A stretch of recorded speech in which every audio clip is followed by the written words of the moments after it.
All right, men, welcome to today's episode. Today we're going to be asking the question, am I a sex addict? And then also just trying to figure out how do we deal with sexual urges for other women? When we're married, this is going to happen. How do we deal with it? So really, this is a constant dilemma for us, right?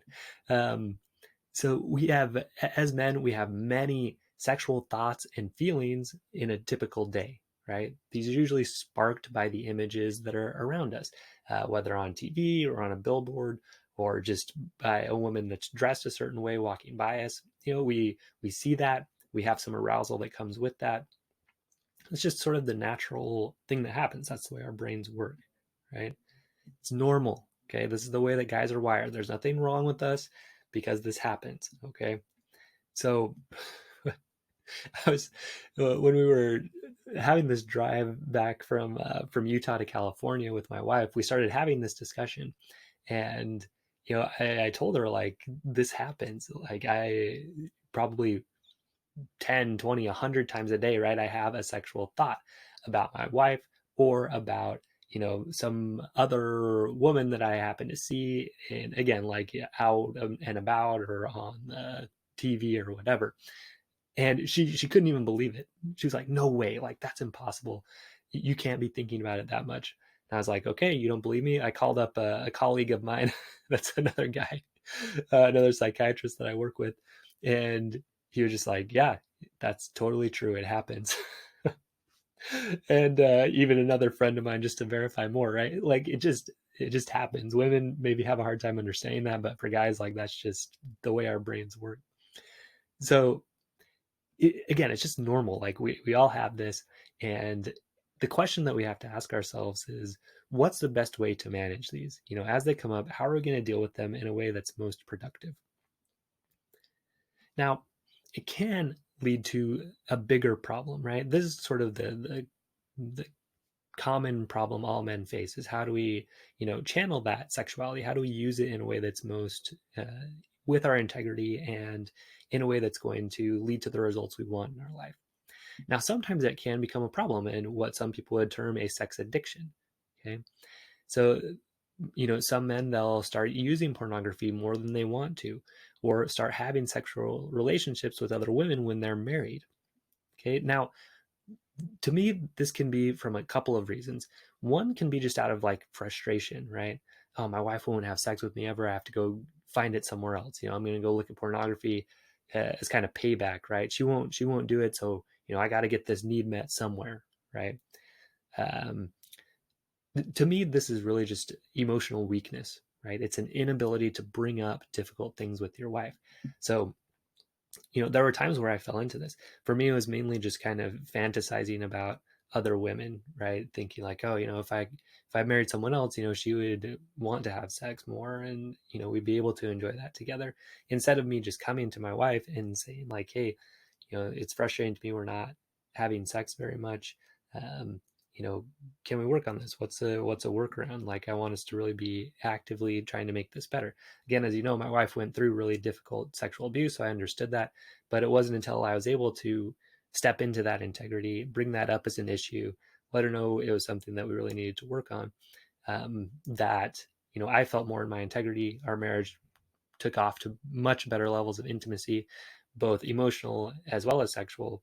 And I think it was mainly because of that, because I stepped into that strength, right? So this is one way that I think it happens, right? Guys, they just it's almost like payback. It's just like, oh, fine, like you won't give it to me, I'll get it somewhere else, right? It's not a very strong position. It's not going to lead to a lot of happiness in your life. But the other way that guys can get sort of trapped into what would be termed a sex addiction is when they use it to escape from negative emotion. Again, when you start using it as an escape from negative emotion, that's when we might call it an addiction. So sometimes guys will use it to escape from anxiety when they're feeling kind of nervous about something. Pornography and masturbation, it calms you down. Feelings of worthlessness, right? You're feeling down, this can kind of make you feel better for a little bit, right? Feelings of shame, like, oh, I'm not good enough. You know, I'm a loser, right? And so the thing that's hard about that one is a lot of times I'm working with somebody right now, and this is why this is on my mind. Um, and I want to, build this into something to really help people that are really struggling with pornography in this way, where it's become a way to deal with negative emotion. Um, the thing is, so like I'm a member of the Church of Jesus Christ of Latter-day Saints. Pornography and masturbation are very looked down on, although there's no actual doctrine in the church that says no masturbation, right? It's kind of alluded to, but it's never clearly said. To me, it's a gray area, right? There's no specific thing that says do not do it. So that's another thing we're kind of looking at and working on. But um, so this guy I'm working with in particular, he'll start to feel shame, and then he'll use pornography and masturbation to escape that, but then that brings on more shame, right? And so you see it gets into this bad cycle where the fix causes more of the problem. And that's sort of like the definition of an addiction, right? Where, for alcohol, you drink alcohol and then you have the withdrawal, and then you drink more alcohol to get rid of that withdrawal. And then that creates more withdrawal, right? So kind of that same cycle is what we see, particularly with shame, right? I feel shameful. I feel unworthy. I use pornography to feel better. And then it makes me feel even worse after, which makes me want to use pornography again. So that's kind of what we get into. Or escaping from anger. So again, at that point we call it a sex addiction, when you're trying to escape this emotion and then you end up with more of the emotion instead. So it's tough, man. It's a hard cycle to be in. And so sex addiction in that case, I think, is a fair term, right? Because like what you're doing is causing the problem, which causes you to want to do it more. Okay, it's probably a fair term. The way that I like to call it, though, is just you're using your sexuality in a way that's not serving you. Okay, and really you have an inability to tolerate negative emotion. So really, this is what I'm working on with this gentleman and hoping to bring to other people too, is being able to feel that emotion and understand it's okay, and let yourself feel it. So here's some things that do not work, right? This is for myself, and this is for people struggling more intensely with with pornography and sexual addiction, right? So one thing that really does not work is telling myself no, or I can't do that, over and over, right?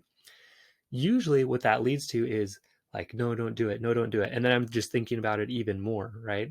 And I get even more anxious, and that makes me want to act on that even more, look at pornography more, fantasize about other women more, masturbate more, right?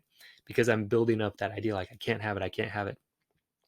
Almost like when you're on a diet, right? And you say, I can't have cookies, I can't have cookies, and then all you're thinking about is a cookie, like, and you finally give in, then you feel bad, then you're like, well, I already did it once, I might as well eat more cookies. Kind of that same idea here, right? So telling yourself, no, no, no, I can't do that, I can't do that, just doesn't work. It seems like it would, but it doesn't. Okay?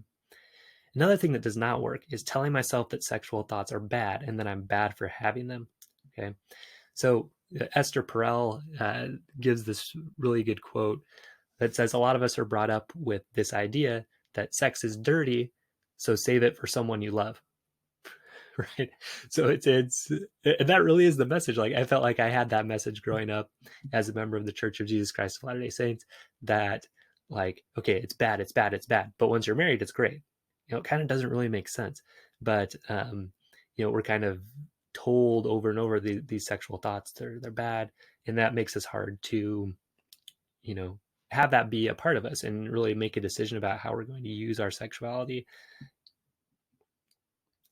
Another thing that really works some, but not really, is trying to distract myself. So even like saying a prayer out, okay, I'm having these thoughts, God help me not have those thoughts. And I'm not saying that never works, but it didn't seem for me to work consistently. Or like repeating a scripture, like, okay, don't go there, don't go there. Because I think it's all tied to the same idea of don't, right? Don't do this. It's bad. Don't do it, right? Because that just brings up this anxiety and it's tough to do. Another thing that doesn't really work, pretending it's not there, right? Like, no, no, I don't have that. I don't have that. Like, for me, that really didn't work, because I think it's all tied to the same thing, right? The more we sort of push that sexuality away, the more it wants to come out. again, increases anxiety, which increases the desire to sort of soothe yourself, right? So all these things, no, no, no, don't do it. It's not there. Distract myself, right? Pretending it's not there tends to increase your anxiety and then increase the desire to soothe yourself with that pornography or masturbation, right? Which typically leads to giving into those impulses more often. And what that leads to is guilt, right, for acting on those, and disconnection from my wife. That's the result when I try to say, no, no, no, it's not there, it's not there. This is for me, and I think a lot of you can probably relate to that. So another thing that doesn't work. So there was a time where, our sex life was pretty good, and so I was like going online and looking for quote unquote ideas for things that we could do together. But really what that was, finding pornography and, getting aroused by that. And so like that's just this lie that I tell myself sometimes. Oh, I'm just like looking at this for me and my wife, right? If I'm gonna do that, probably better to look at that together is what I've found. So to me, the big question, and this is what's been most helpful for me, this is what's been very helpful as I've been working with this gentleman, is trying to decide like, how do I want to use my sexuality? Okay. So just asking this question, right? It's a way to filter my thoughts and actions around my sexuality, right? It's not saying it's not there. It's not saying it's bad. It's just saying, look, it's here and it's something powerful inside of me. And it's a powerful part of who I am as a person. So how do I want to use that? Right? It's much more in integrity, feels much more powerful than saying, no, no, no, don't do this, don't do this, right? It's just like, okay, I've got it. How do I want to use it? Right. So my own filter, what I say to myself is I want to use my sexuality to deeply connect and find joy with my wife. Okay? I want to use my sexuality to deeply connect and find joy with my wife. Right? So that's mine, right? That's how I want to use my sexuality. Feel free to borrow that, use it yourself. But really, it's more about coming up with your own version of that. Like, how do you want to use your sexuality? Again, it's that position of integrity. Like when I say that statement, I feel strong, right? I feel like, yeah, that feels good to me.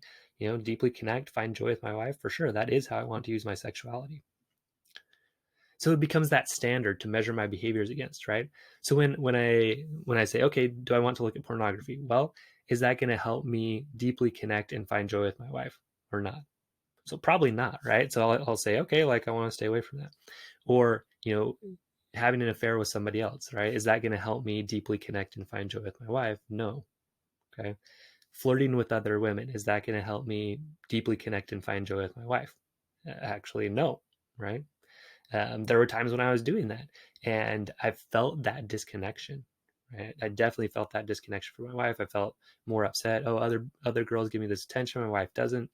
So, for me, that was a no. I'm not saying for you it's going to be the same, but I'm saying for me, this is what works. And you should think about and decide, like, how do you want to use your sexuality? So again, ask myself that question: does this action bring me closer to using sexuality to deeply connect and find joy with my wife or not? Okay. So think about that, guys. Take some time. How do you want to use your sexuality? Write it out, make it a statement. Because when you have that to measure things against, it becomes that filter, right? Is this helping me do this? Is it taking me closer to that, or is it taking me farther away? And it's very helpful. So I want to talk about some in the moment tools that you can use, right? So probably the best one, both for people who are just kind of dealing with the typical, uh, having these images and things bring up sexual thoughts, and those who are struggling really with more of the addiction model where you're feeling shame, you use pornography to cover up shame, and then you feel more shame, right? What was really helpful is being able to name, feel, and deal with emotions as they come up. So the guy I'm working with right now, he's doing such a good job of this, and it's really making a big difference. Where he's just noticing through the day, like, okay, I'm feeling shame. Where do I feel it in my body, right? Where, how does it feel? Is it, what color would I give it? Does it move anywhere, right? These are the questions that he's asking and kind of going through. So he's naming it, he's allowing himself to feel that, and then, dealing with it in a way that feels appropriate to him. So for him, he likes to kind of reach out to other people, connect with other people, just go out, go on a run, right? So I want you to notice the difference. So it's not that he like has the desire to look at pornography and then says, I got to go on a run. Okay. That's what a lot of people will try. And it usually doesn't work because it's not um, addressing the main issue, which is this intolerance or inability to tolerate emotion, negative emotion in particular. So he's building that skill, right? He's saying, okay, here comes shame. Like I'm recognizing it now. There's the story about Buddha and Mara. So Mara being like a demon that came to see Buddha. And instead of Buddha trying to push away the demon, he invited Mara to tea, right? And so, and just let him sit there until Mara decided to leave. So this is the kind of approach we want to take with this negative emotion. Like, okay, high shame, high guilt, high anxiety, here you are, come have a seat, right? What do you have to teach me? Another good tool I learned from Jill Brady on the Make Yourself podcast, right? That was something her dad taught her. Welcome the emotion, high fear, what do you have to teach me? I think that's a really good tool. But just digging into that, that emotion, where do you feel it? How does it feel, right? What's the color? What's the character? Does it move? Does anything make it better or worse, right? Really try to experience that in your body. So like for me, anxiety, usually I feel in my stomach, feels kind of like that butterfly feeling. I feel kind of like moving and jumping, like that's anxiety for me. Um, but you want to be able to just notice it and feel it and not try to run from it. Okay, so with the gentleman that I'm working with, right, we came up with this sort of analogy of a wave, right? Emotion being like a wave. And, when these things come, they tend to, shame tends to come. It's a little bit slower at first, then comes more intense, then goes down. But sort of the analogy that I came up with that I think is a good one is like, how do you get through a wave? What's the most efficient way? If you ever been out to the ocean, when a wave's coming, if you try to run, you're going to get smashed, right? If you try to ride it, just kind of ride it out. Sometimes you're going to get through it. Sometimes you're going to get smashed. But the most efficient way is actually to try to dive into the wave, dive sort of under it. And that's what we're trying to do with the emotion. We try to get really into it. We try to really feel it and just go deep, right? Let it come. Let us feel it all the way. And then we go through it quickly. We do a smaller up and down, and then we're through it, right? And we didn't have to use any of these negative strategies to deal with it, right? So another strategy that's been really helpful for me is, and for this gentleman I'm working with too, is just saying I can versus I can't, right? So pornography comes up and you say, okay, yeah, I can choose to look at that. I totally can. But is it going to get me where I want to go? Versus saying, no, I can't, right? Again, this is the idea, right? Creating more of that relationship we want with sexuality instead of like trying to dismiss it or say it's not there. So along with this, what I really like to do is try to follow it through, right? Like, what are the consequences? So like when I would be in this mindset of fantasizing about being with other women sexually, I would think to myself, okay, let's say that I do that, right? And what will happen afterwards? Okay, so in my church, I'm going to have a lot of issues there. I'm not going to be able to do the things I want at church. I'm going to be a bad example to my kids. What if she gets pregnant, right? Now I've got another like kid to take care of. What about her husband, right? How's that going to look? So when I think about that, all of a sudden, like my sexual desire goes way down, right? Because I think, wow, I do not want all those consequences. I really don't. So that's been a lot more helpful than just saying, no, don't think about that. That's bad. That's wrong. Just saying, okay, like I could choose that, sure, but what is going to come from it? So as a religious guy, I also believe, when we really feel that urge coming on really strongly, it seems like stronger than usual. I think that Satan is a part of that. And I think actually saying the words, telling Satan to leave, saying, okay, Satan, get out of here. Like, I don't want to be hearing this. I don't want to be into this right now. can also be very helpful. So as a summary, so sexuality is a powerful and important part of who we are as men and women, right? It's an important part of our bodies. So the key is just being intentional about how you want to use sexuality in your life, really thinking about that, and then using that as a measure, like measure your actions against that, like mission statement in a way. Here's how I want to use my sexuality. Again, mine is to, connect deeply and find joy with my wife. So does pornography help me get there? No. Does fantasizing about other women help me get there? No. And so I can just kind of bring my mind back to things that will help me create that. And then for in the moment, naming, feeling, and dealing with the emotion. So even like if you're feeling sexual arousal when you see something, just like saying that either to yourself or out loud, right? Just saying like, yeah, I'm feeling sexual arousal about that image that I saw. Just that takes a lot of its power away, right? And then you realize like I don't have to act on it. It's there. Yeah, that's normal. How am I going to use it? What am I going to do about that? Right? And then if you're caught in more of this sort of shame cycle, this is really the biggest thing to really learn how to do is feel and tolerate that emotion. Because once you can do that, you're going to be able to break free of this cycle. Okay? So then I can versus I can't, right? Saying I can choose that, for sure I can, but is it going to get me where I want? Instead of saying, no, I can't do that, don't do that, that's bad, which just brings more anxiety, more shame, more desire to use pornography. And then following it through, right? I can choose that, but what's likely to happen?